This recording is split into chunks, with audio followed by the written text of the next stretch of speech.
Bonsoir tout le monde, j'espère que vous allez bien. Oui, comme par hasard, il est minuit, c'est pour ça que j'ai dit bonsoir tout le monde et pas bonjour, mais bref, passons. J'espère que vous allez bien, que tout se passe bien dans vos vies. Moi perso, alhamdoulilah comme d'hab, mais on va dire que ça peut aller. Attendez, je bois de l'eau.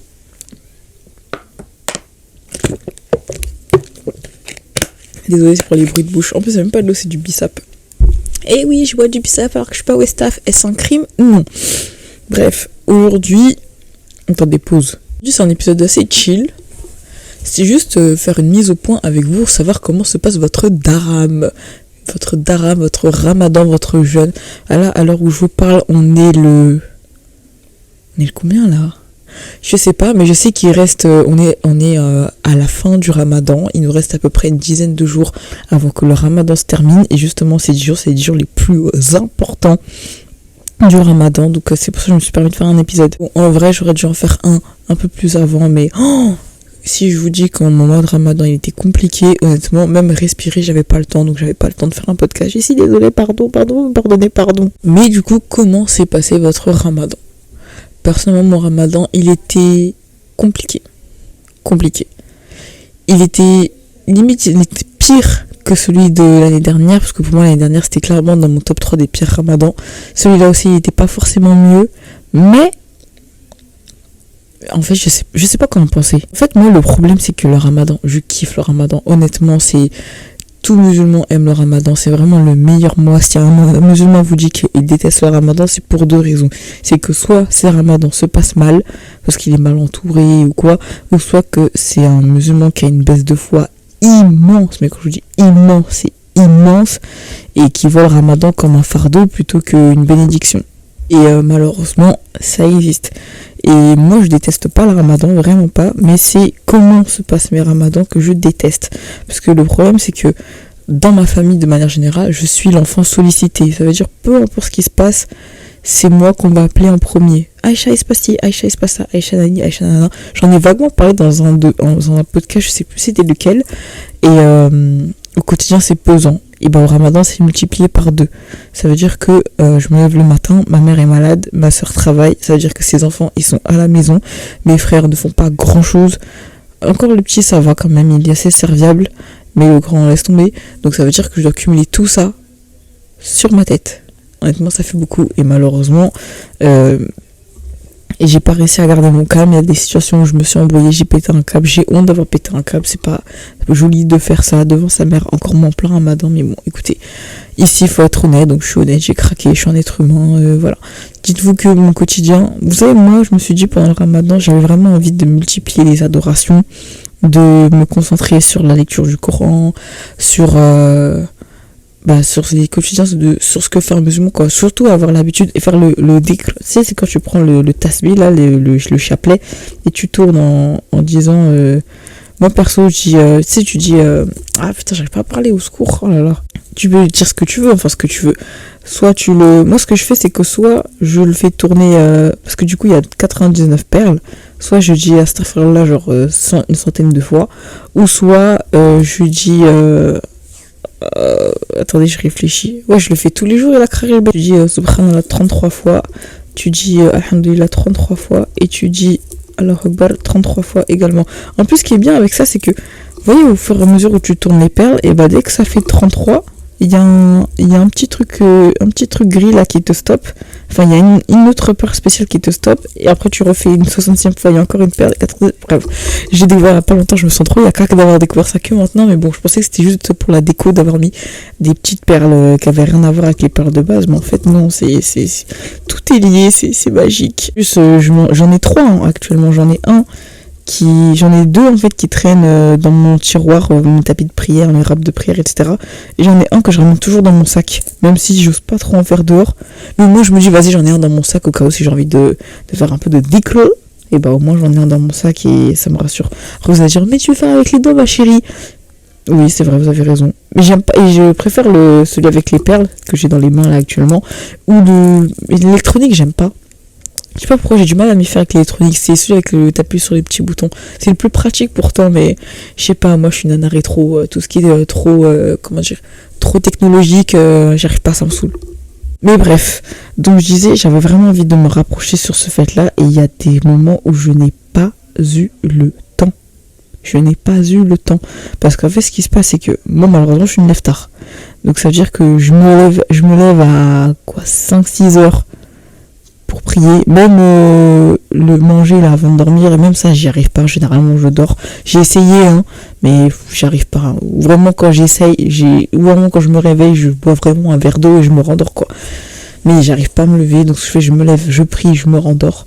Après, je me réveille vers 10h, 11h. Oula, je suis vraiment désolée. Donc oui, je disais, je me lève à peu près vers... De base, je me lève plus tard que ça, je me lève plutôt vers 13h. Et après, c'est qu'à peine réveillée, parce qu'on mange à 18h, je sais pas vous, mais pour moi, manger à 18h, c'est extrêmement tôt. C'est très tôt de manger à 18h, j'en ai bavé l'année dernière à cause de ça. Du coup, il est quoi, 13-14h quand je me réveille, faut faire à manger tout de suite, comme ça tout est prêt à 17h, 18h, on met la table, on mange et chacun fait sa vie. C'était ça le deal. Sauf que je viens de me réveiller direct à manger, c'est chaud quoi. Ça veut dire que si j'ai un rendez-vous administratif, limite c'était foutu quoi. Donc ce que je faisais, c'est que je faisais tout en amont. Ça veut dire que je me réveille un peu plus tôt, 9h, 10h, 11h, quand vraiment j'arrive pas à me lever. Et du coup, soit je sors à cette heure-ci pour faire ce que j'ai à faire, soit je fais à manger en avant, des trucs comme ça. Et ça m'a beaucoup handicapée. Et du coup... Et en fait, moi, ce qui m'énerve, c'est que le ramadan, c'est trop devenu culturel. Vous savez, le ramadan, c'est devenu très... comment je peux dire ça ? C'est devenu très... les femmes, les hommes, ils rentrent du travail, ils sont KO, ils se reposent, ils ont le temps de faire leur adoration, etc. Et nous, les femmes, on reste à la cuisine, on fait à manger, on gave les tables de nourriture pour nourrir ces messieurs-là. Et nous nourrir, nous, bien sûr. Et ensuite, une fois que c'est terminé, on se tape la grosse vaisselle pendant que eux, ils vont à la mosquée. Ensuite, ils rentrent, ils dorment tranquille. La vie est belle pendant qu'on a passé toute la journée à multiplier les tâches ménagères qui étaient déjà hyper présentes dans la vie quotidienne. Et ça, c'est quelque chose que je supporte pas.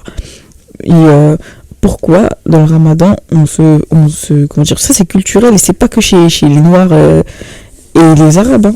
Ouais, quoique je sais pas comment se passe le ramadan chez les autres, mais pourquoi on a toujours ce truc de faire des grosses tables avec beaucoup de nourriture et que des plats traditionnels, genre on peut pas manger du riz comme d'habitude. Le ramadan, c'est pas je fais un régime, je ne mange pas pendant je sais pas combien de temps, je dis pas de gros mots et je fais le meilleur plat que je vais tabasser le soir, hein. C'est pas ça le ramadan. Si tu penses que c'est le ramadan, ma chérie, tu fais pas le ramadan pour les bonnes raisons alors, sans vouloir te manquer de respect. Mais ça me saoule en fait les ramadans comme ça me saoule, j'en ai marre de faire des ramadans comme ça me saoule, ça me démange. Du coup, heureusement, j'ai ce qu'on appelle des prises de conscience, donc des fois, le soir par exemple, quand j'ai terminé de faire toutes mes tâches que j'ai à faire, je gueule sur mes frères. Et ensuite, par exemple, avant de dormir, vu que moi je suis quelqu'un qui dort assez tard en ce moment, je dors à des 2-3 heures du matin, bah, du coup, au lieu de traîner toute la nuit sur Twitter, vous avez remarqué, ceux qui me suivent sur Twitter, que je suis pas hyper actif sur Twitter en ce moment, bah du coup j'essaye de rattraper les adorations religieuses que je n'ai pas le temps de faire en journée, parce que vraiment je m'attache à ça, pour moi c'est trop important. Et même j'aimerais bien qu'à la fin de ce ramadan, tout ce que je fais pendant le ramadan, pouvoir l'appliquer après le ramadan, parce que souvent aussi le piège qu'on fait, c'est que le ramadan on le fait vraiment comme il faut, et dès que le ramadan se termine, bam, on reprend nos conneries. Et ça aussi, parce que tu dis, pourquoi pendant un mois t'es correct et le mois qui se termine tu reprends tout? Au final, est-ce que c'est Shaitan le problème ou est-ce que c'est toi le problème? Gamberge. Eh oui, gamberge. Et justement, moi j'encourage les personnes qui... vous savez, il y a des personnes qui pêchent du lundi au lundi, mais quand c'est le ramadan, ils prennent le ramadan vraiment au sérieux et ils font hyper attention à tout. Moi j'encourage de ouf ces gens-là. Vous savez pourquoi?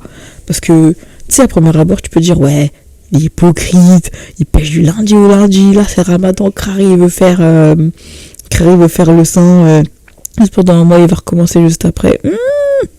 Ma chérie, reste humble, parce que il se peut qu'un jour, la personne à qui fait bien ses ramadans, un jour, grâce à un ramadan qu'elle va faire, ça va la changer cette personne. Et après tu vas dire quoi? Après, tu vas dire, oui, mais c'est faux, elle est hypocrite, elle est pas sincère. Il faut pas, quand une personne elle fait quelque chose de bien en islam, il faut toujours l'encourager, il faut jamais lui mettre des bâtons dans les roues. Parce que je vous jure que des fois, quand tu veux t'améliorer et que ton entourage met tes bâtons dans les roues, comment ça te... Comment dire, ça te décourage d'une manière, hein, alors que c'est pas la chose à faire. Hein. Normalement, rien ni personne ne devrait nous décourager si on se rapproche de Dieu. Mais à cause de ça, ça te décourage. Et je trouve ça dommage. Je trouve ça très très dommage. Si vous vous reconnaissez dans ça, vous laissez pas tomber, vous écoutez pas ce que les gens vous disent sur votre pratique, même si c'est facile à dire qu'à faire, je comprends. C'est pas tout le monde qui arrive à fermer les yeux sur le regard des gens, ça je comprends totalement. Mais n'oubliez pas que Dieu, il passe avant tout. Et quand je dis avant tout, c'est avant tout. Même si ta propre mère, elle critique tout ce que tu fais, Dieu, il passe avant ta mère.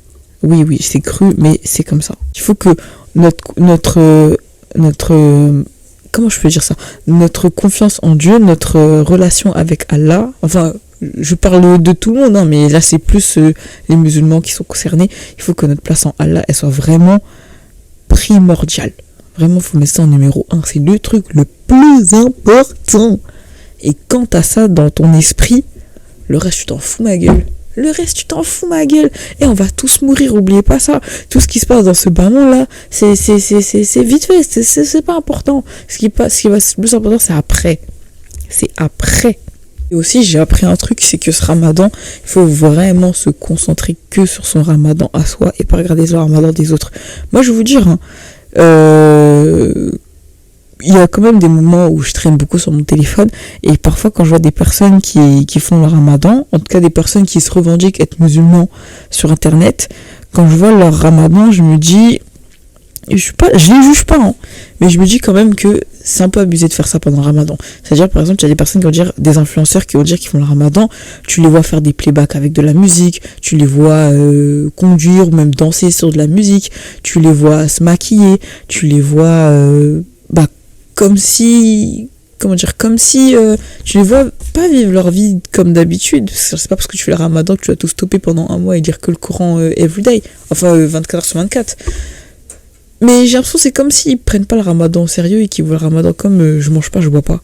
Et je me dis, ça c'est très très dommage. Après je dirais ce que je vous connais, vous allez dire, oui, tu juges les autres. Moi je juge personne, juste que je dis ce que je vois, et ce que je vois j'aime pas. Et je le dis gentiment, j'aime pas. C'est dommage, parce que les typos là, ils regardent beaucoup ce qu'on fait, et même si vous dites oui, faut pas prendre exemple sur moi, il y a toujours quelqu'un qui va quand même prendre exemple sur toi, parce que les gens ils sont faciles, ils ont le fan facile. Ils vont dire oh ouais, j'aime bien ce qu'elle fait, donc j'ai envie de faire comme elle. C'est ça en fait le truc. C'est pour ça qu'il faut faire attention à ce qu'on poste, faut faire attention, hein, parce que même si vous aimez bien blâmer les voilés et leur dire oui, tu représentes l'islam, donc tu dois te comporter comme ci, comme ça, c'est toi qui portes le voile, donc tu dois bien porter machin. Oui, mais toi aussi ma gueule. À partir du moment où tu es musulman, tu dois te comporter comme un musulman. Peu importe à quoi tu ressembles, tu dois ressembler à un musulman dans ton comportement, dans ton habillement, dans ta façon de penser ou de faire les choses. Et c'est tout. C'est pas réservé que aux hommes au camis ou aux femmes qui portent le voile. Et oui ma gueule, et oui. En vrai je me suis éparpillée de malade. Je sais même plus je parlais de quoi là-bas. Ah oui, je disais comment se passait mon ramadan. Bah voilà comment il se passe mon ramadan. Même si ces derniers jours j'ai réussi un peu plus à m'organiser, mais ça reste toujours compliqué. Là je vous parle, il est minuit 32, je suis dans mon salon, assise par terre, j'ai même pas rangé mon tapis de prière, je suis en train d'envoyer un bissap, je vais aller dormir dans 30 minutes et franchement ces 10 derniers jours là, profitez-en à fond et n'oubliez pas, hein, peu importe qui vous êtes, parce que ça c'est un truc, ça me fait trop de la peine, surtout les personnes qui pêchent de malades, j'en fais partie, j'assume, j'en fais partie, j'en suis pas fière mais j'en fais partie. N'oubliez pas que peu importe la montagne de péché que tu fais, petit à petit, si tu fais vraiment les efforts comme il faut et que tu demandes à Dieu de te faciliter, même ça va prendre du temps, petit à petit ça ira mieux. Petit à petit, hein, je reviens de très loin, de très très très très loin. Et même si là maintenant, je suis encore très très loin, mais je vous jure que la Aïcha d'il y a 4 ans, jamais elle serait pas comme je suis actuellement. Je sais pas comment vous expliquer. Et attendez, je bois. Pourquoi je coupe pas quand je bois? Attendez, je bois. Mais vraiment, si vous dites que vous êtes croyant, faut jamais laisser la religion, c'est trop important. J'entends les baisses de foi, les machin, j'ai trop péché, si je me lâche foutu, vous prenez pas au sérieux, etc. Prenez-le au sérieux. prenez-le au sérieux. Vraiment, je ne rigole pas avec ça. Surtout le ramadan, vraiment, faut vraiment le prendre au sérieux. Mais quitte à ce que tu reprennes tout juste après, bon, ce qui est dommage, hein. Mais au moins, le ramadan, tu t'appliques, tu fais le maximum. Maximum. Parce que, imagine juste là, c'est ton dernier ramadan. C'est le dernier. Tu vas dire quoi après à Dieu? Tu vas pas dire quoi Koubé, hein? Tu vas pas lui dire quoi Koubé. Donc là, heureusement, les 10 derniers jours, ils sont super importants, aussi importants que 1000 jours. Donc c'est vraiment ce moment-là. Surtout si t'as eu un ramadan pas fifou, tu t'es un peu pignouf, au sens figuré bien sûr, hein, pas au sens propre j'espère. Et ben c'est le moment là, profite pour prier, pour lire le Coran, pour faire des adorations, faire des aumônes, pour délaisser 2-3 trucs. Profitez-en, vraiment, on sait pas ce qui peut se passer. En plus, c'est bientôt l'Aïd. Ça me rappelle. Et du coup, j'ai une question qui n'a rien à voir. Mais pour ceux qui ont fait le ramadan, du coup, vous étiez team mercredi ou team jeudi quand le ramadan il a commencé? C'était un bordel, ça. Oh, moi, j'avoue, ça m'a fait rire. Perso, j'étais plutôt team mercredi. Je me suis dit par précaution. Tout le monde m'a dit c'était jeudi, mais en même temps, je voyais que c'était mercredi. J'étais perplexe. Donc moi, j'ai préféré le faire mercredi, commencer mercredi. Comme ça, je suis tranquille. De toute façon, l'Aïd, je pense que c'est le 18 ou le 19 mars, si je me trompe pas. Moi, je pensais que c'était le 20 à la base. On verra le moment venu. Il nous reste encore une semaine pour savoir si ce sera le 18 ou le 19. D'ailleurs, j'ai hâte de l'Aïd. Vous savez que l'Aïd, c'est une de mes fêtes préférées. Après, en islam, on n'a que 2 fêtes. Même s'il y a d'autres fêtes que je fête et que je suis pas censée fêter parce que je suis une putain de tricheuse. Mais l'Aïd là, surtout l'Aïd d'après le ramadan, c'est vraiment ma fête préférée. Chaque année, j'attends l'Aïd avec impatience. Là, j'ai vraiment hâte de me lever le matin. En plus, moi, j'ai pas de chance, hein, je vous le dis cash. À chaque fois, déjà pendant le ramadan, souvent, j'ai mes ragnagnas 2 fois. 2 fois. 2 fois au début et à la fin. Ça fait mal au cœur. Et en fait, vu que ça m'arrive systématiquement, et ben à chaque fois que c'est l'Aïd, j'ai mes ragnagnas, donc ça veut dire que je peux pas aller prier le matin là dans le gros gymnase là, et ça me rend tellement triste. Seule fois où j'y ai été, c'était en 2024, donc il y a 2 ans, et ça m'a fait plaisir, j'étais contente. En plus, pour ceux qui habitent à Alfortville, ça a été fait, vous voyez le gymnase là, le COSEC là, à côté du collège Longbloom, et ben on avait prié là-bas. Oh, j'étais tellement contente, oh là là. Et ben là, cette année, Inch'Allah, si tout se passe bien, je pourrai faire la prière du matin en collectif, et franchement j'ai tellement hâte. J'ai vraiment hâte, vraiment l'Aïd du kiff. Tu te lèves très tôt le matin, tu fais des grandes ablutions, tu te prépares. Moi je mets toujours un gilbeb quand je vais à la mosquée ou quand je fais des prières collectives, même si je sais qu'apparemment, j'ai appris qu'apparemment les gilbeb, apparemment c'est vraiment les nanas qui sont pas du tout voilées qui mettent ça, ou les nanas extrémistes qui mettent ça, alors que moi je mets ça juste parce que j'ai la flemme de m'habiller et que je kiffe les gilbeb. Genre c'est super large et tout, je me sens un peu Batman, j'aime bien. Bref, donc oui, je mets mon petit gilbeb, je ramène mon petit tapis vert. Généralement, je vais avec mon petit frère. On va à la mosquée. Des fois, je croise des copines. On se dit, ah, c'est la bonne les filles, vous allez bien. Après, on fait la prière. Après, on donne l'aumône. Généralement, chaque fin de Ramadan, tu dois donner une aumône, la zakat. Et d'ailleurs, force au papa qui donne la zakat de toute leur famille là. Moi, je dois donner que ma zakat à moi et puis basta basto. Après, je rentre chez moi, parce que souvent dès tôt le matin, il y a des personnes qui viennent déjà nous rendre visite, du coup on peaufine un peu des petits détails, les décorations. Généralement les décorations j'ai fait la veille, mais je vérifie si tout est bien, tout est propre, les plats sont prêts, etc. On accueille les invités, et moi à partir de 10h, 10-11h, c'est là que je commence à me refaire une beauté. C'est à ce moment-là, j'envoie mon full face, j'envoie ma plus belle robe, j'envoie mes petites talonnettes si besoin, et ça me fait plaisir de me faire belle pour l'Aïd. Vraiment, ça me remplit le cœur de joie, je kiffe, ça met les plus beaux habits. Là, cette année, je me suis mis en mode Dubaïote. Oui, parce que chaque année, si vous voulez, je vous montrer des pics. Chaque année, je dois faire un effort sur l'Aïd, c'est obligatoire. Genre, je suis obligée. Genre, pour moi, l'Aïd, c'est pas n'importe quoi, je suis obligée de bien m'habiller. Là, j'ai déjà ma tenue, alors que j'ai trouvé une tenue pour mon frère, une tenue pour ma mère, une tenue pour ma soeur, une tenue pour mes neveux, une tenue pour tout le monde. Tout le monde. J'ai hâte de voir. Vous voyez les enfants là, quand ils ont les petits camis et tout, c'est tellement mignons. Là, mes balais qui sont trop mignons. Oh, j'ai trop envie de les croquer. Mais bref, j'ai hâte de ce moment-là. En plus, notre thème, je me suis mis en thème bleu. Vu que ma robe, elle est bleue et noire, j'ai acheté du bleu à tout le monde. Donc oui, franchement, j'ai hâte. Et j'ai vraiment envie de prendre des belles photos. Parce que souvent, je me dis, j'aurais qu'on prenne une photo tous ensemble. Et j'oublie. Parce que malheureusement, j'ai pas toujours les bons réflexes. Et en fait, comment concrètement se passe un Aïd chez moi ? Donc là, j'étais à l'étape où je me prépare, je me fais belle, etc. En général, quand je termine, il est à peu près midi. Et à ce moment-là, je vais d'abord chez mes voisins qui sont à côté, ceux qui sont dans mon bâtiment, ceux qui habitent dans le bâtiment à côté. Chez mon autre voisine aussi qui habite à une allée différente. Je vais chez eux pour leur rendre visite. Ensuite, je rentre chez moi. Je demande à une cousine, ouais, t'es dispo? Vas-y, je passe chez toi. Après, je passe en despi chez elle pendant 1 heure ou 2 ou plus. Après, souvent, je rentre. Et je sais pas vous, mais ouais, quand c'est l'Aïd, il y a toujours en début d'après-midi, entre 13 et 15 heures, tu fais une grosse sieste. Je sais pas pourquoi on la fait toujours cette grosse sieste. Je suis sûre que tout le monde l'a fait. Et moi, je la fais tout le temps. Et ensuite, là, il est à peu près 16-17 heures, voire même 18 heures. Ça dépend si j'ai fait une grosse sieste ou pas. Et terminus chez Sabrina. Oui, Sabrina, coucou ma belle, comment tu vas? Je parle de toi dans mon podcast. Tous mes Aïd, je les finis chez elle. Et je rentre à des 23 heures. Et toute la soirée, je la passe chez elle. Et des fois, on va chez des voisines. Parce que il faut sachez que Sabrina est bangladaise. Oui, je suis en train de lire son prénom et son origine. Et vous voyez, les Bengalis, quand ils font l'Aïd, je sais pas, moi, je kiffe faire l'Aïd avec eux. Du coup, des fois, on va chez plein de tantines, on mange ensemble, etc. Et je kiffe, même si je suis la seule noire avec eux. Mais je sais pas, je me sens bien. Et puis, elles sont sympas avec moi. Je me sens pas méprisée, je me sens pas en mode ouais, elle veut quoi la noire, qu'est-ce qu'elle fait ici, même si je comprends rien à leur langue, mais bon, je sais qu'elle me voit pas en bizarre, donc tout va bien. Et vraiment, je kiffe ma vie. Et même là, cette année, Charline là, Charline, je vais aller chez toi. Ça me fait trop rire. En plus là, je voulais me coiffer.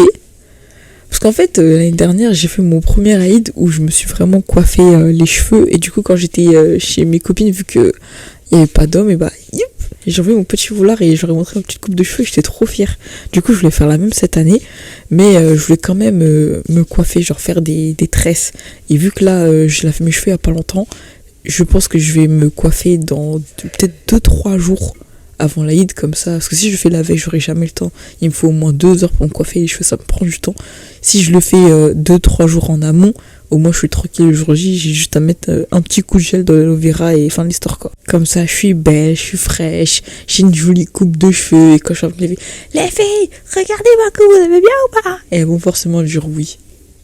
Et franchement c'est toujours des bons moments parce que l'Aïd c'est convivial, et vous savez que entre musulmans, même si on a tous les défauts du monde pour certains, il y a bien une qualité qu'on a, c'est la solidarité. On est très solidaires entre nous, même si on se connaît pas. À partir du moment où on sait qu'on est musulman, on va forcément serrer les coudes. Je sais pas, c'est comme ça, on est très solidaires. Soit sur les réseaux, dans la vraie vie, hein. Même dans la vraie vie, des fois, mon frère, il me raconte des histoires, parce que mon frère, lui, il va souvent à la mosquée, si c'est pas tous les jours. Et des fois, il est un peu en retard, et du coup, parfois, il court pour aller à la mosquée. Des fois, quelqu'un va le dire, attends, tu vas à la mosquée? Oui, vas-y, monte. Et après... Et après du coup ils arrivent à la mosquée en voiture et je trouve ça tellement mignon. Et genre des histoires comme ça, je sais pas, je trouve ça trop mignon. Parfois il y a des personnes dans la rue qui vont me rattraper. Bon, c'est pas toujours des musulmans qui font ça, mais par exemple si mon voile il est pas bien mis, qu'on voit un petit peu mes cheveux, qu'on voit un petit peu mon cou, ou que je sais pas, j'ai une tache, on va me dire ouais excuse-moi ma soeur, fais gaffe, ta robe elle est coincée, on voit un peu tes cheveux, etc. Et je trouve ça trop mignon. Bon, j'ai pas d'exemple concret en tête de solidarité musulmane. Enfin, aussi entre femmes quand même, il y a grave du soutien. Et même dans la rue, il suffit qu'il y ait un petit salam alaikum. Je suis contente quoi. Après bon, honnêtement, ça se lit sur mon visage que I'm muslim. Ça se voit, ça se lit à la façon dont je porte mon voile. Vous savez pourquoi je vous dis ça? Parce que... Attendez, je bois. Apparemment, avant, on dirait pas que j'étais musulmane. On me disait... Quand je disais que j'étais musulmane, putain, j'ai fait un bruit horrible. Je suis désolée pour le bruit, je me suis cognée et ça fait mal. Donc je disais, quand j'étais petite, les gens, et quand je leur disais que j'étais musulmane, les gens ils me croyaient pas.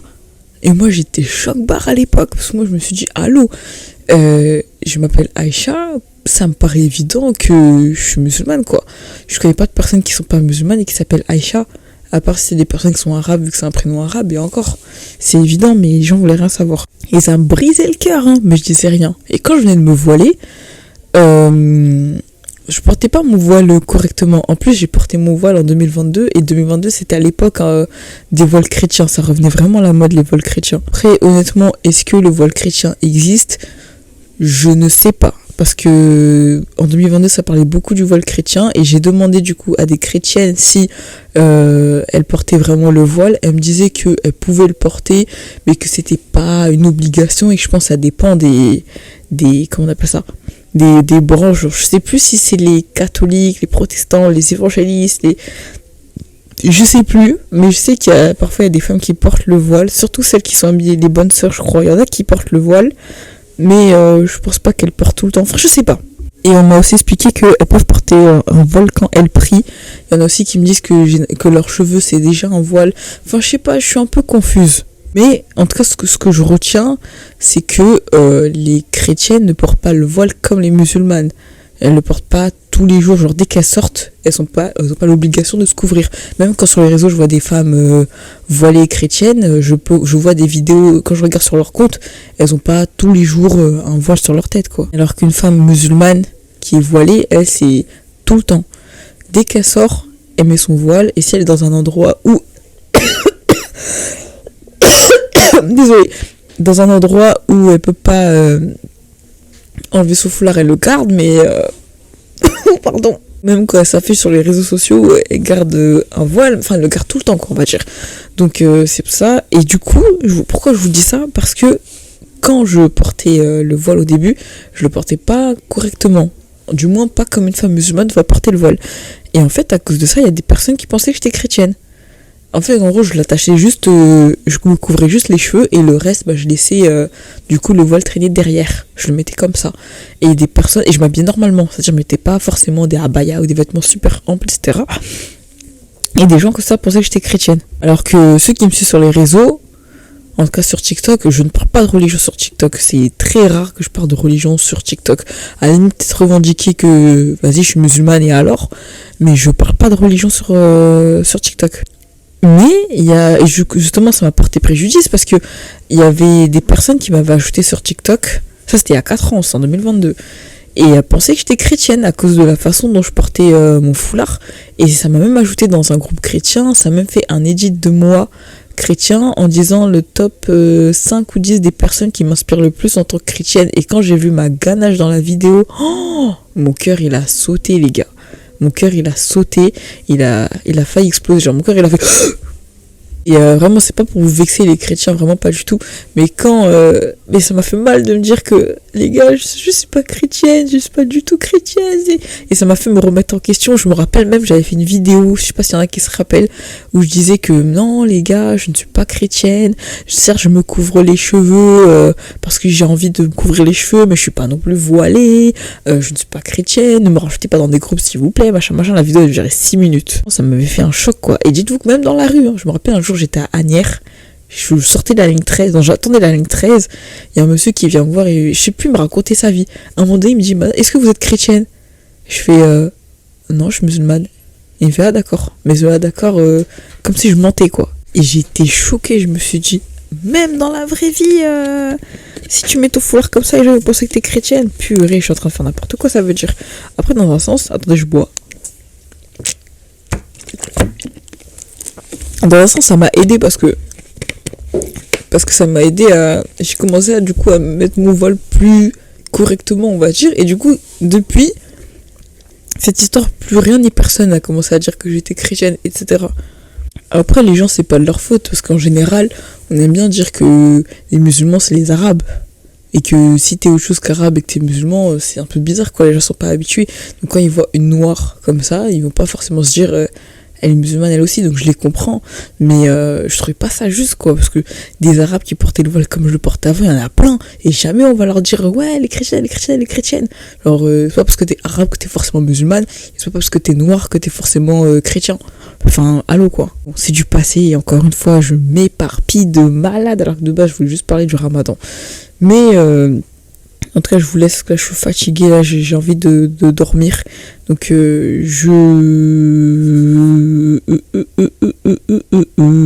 j'espère que votre ramadan à vous, il s'est bien passé. N'oubliez pas les 10 derniers jours là, Laylatul Qadr, c'est en train de commencer là, ça commence. On est en plein dedans là, profitez un max, ça peut changer votre vie. Et vas-y, je vous fais des bisous. Attends, je bois du bissap d'abord, vous allez m'écouter boire du bissap que j'ai mis dans une petite bouteille de Volvic de 1 litre, pardon. On va boire ça avec vous. Est-ce que vous m'entendez quand je ouvre la bouteille? Et ensuite, j'ai envie de faire de la SMR, mais j'arrive pas, ça me fait rire. Je prends la bouteille et je bois ma boisson. Et je suis trop casse-couille.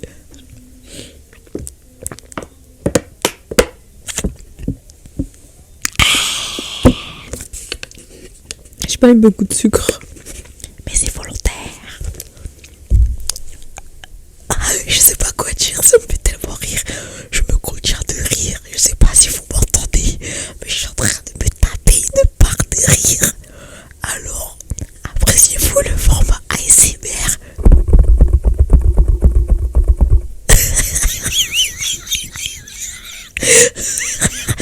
Je suis vraiment une pourriture.